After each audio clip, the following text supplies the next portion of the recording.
I'm all about colors. I know myself, I'm learning myself, I'm growing, I'm maturing. I think too much, which is a blessing and a curse.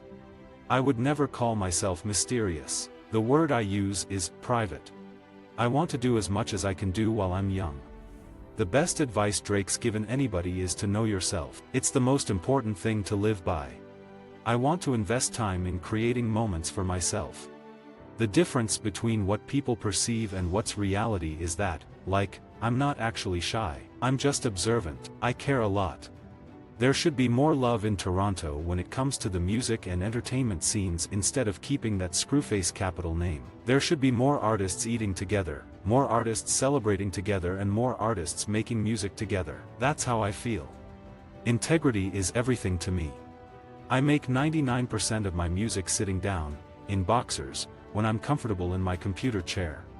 I take everything someone says and the way they say it to heart. I just notice everything. I'm very, I know what I want. I know what I want to do and what I don't want to do. It may seem like I'm carefree, but I'm expensive. I'm looking for joy.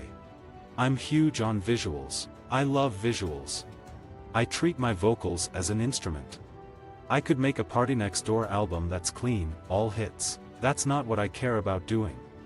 I say it's easier to write for other people than write for myself.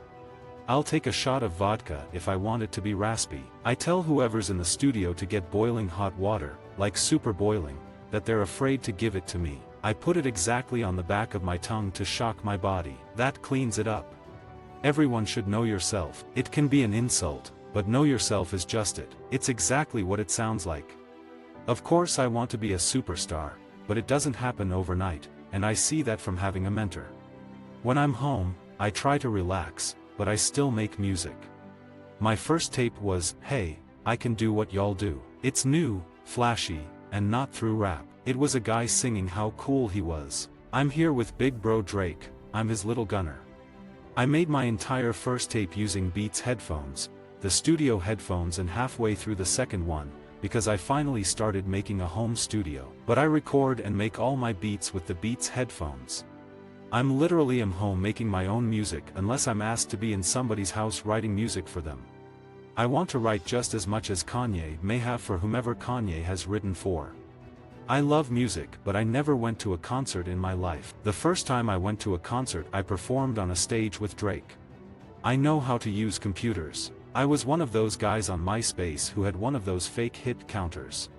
There's room for everybody. It's like crabs in the bucket, no pun intended. Shout out to Chaos, but there's a lot of room for different types of Canadian music, cadences and influences. I'll make a whole bunch of beats whenever, but unless I'm living through something or have a female in mind, or have a conversation in my phone I could scroll through, I'm not making music. My mother didn't listen to my first tape, or my second one. I'll flip samples where one's a completely dark song and the next one is a complete sexual song. People think my whole thing is a dark thing, but I don't. I feel like my story could hopefully inspire others who've faced hard times. I competitively want to produce just as many records for Drake as Kanye West did for Jay-Z. I was like, okay, cool, I'ma learn how to produce my own beats, and I stuck to it. Now, it's hard to even take a beat from anyone else. I would call myself the Pharrell of OVO. There are no rules for me. I look into people's eyes and I know they think I'm a bad guy. I'm not Drake's sidekick. I thought, write a hit, you'll be rich and happy. Meet one of the most beautiful girls in the world, one of the most talented, and I'll be happy. All of that, I'm not happy.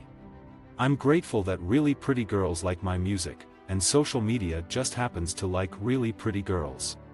When I was younger I was influenced by Kanye, his story of coming up and how he kept producing and saying, I'm more than just a producer. I'm more than just a writer. I'm more than just a guy in the studio here to give you ideas. I have a story. I openly share music with Drake, especially when it's time for him to have a project. I'm a recording artist, a performing artist, and a producing artist. All those things have everything to do with the outcome of my shows. I get myself studying every part of the game, and not everyone has the characteristic to do that. In my mind, you need all three to become an artist. I think everyone has their roles, and in my opinion, I'm like the young hot boy of OVO, stubborn, very step out on his own and do his own thing. In the beginning it was definitely Drake, Kanye and Lil Wayne, those were my influences. But having worked with all those three individually, I'm now appreciating my own individuality. First time I met Drake was 2012 at a studio in Toronto. When you get into the studio, you never know who is going to fit your energy. I would like to say that OVO, me being on OVO, they kinda protect me from the industry, so I'm not around it. I'm not around it unless I choose to be, or unless I ask to be. You know what matters? Touching people, being a real person, because when you're in front of real people, they give you a real reaction. I don't know how to interact with fans, man. I want people to understand why I'm not P1 or P2. Visit our website for more quotes, quoting.com.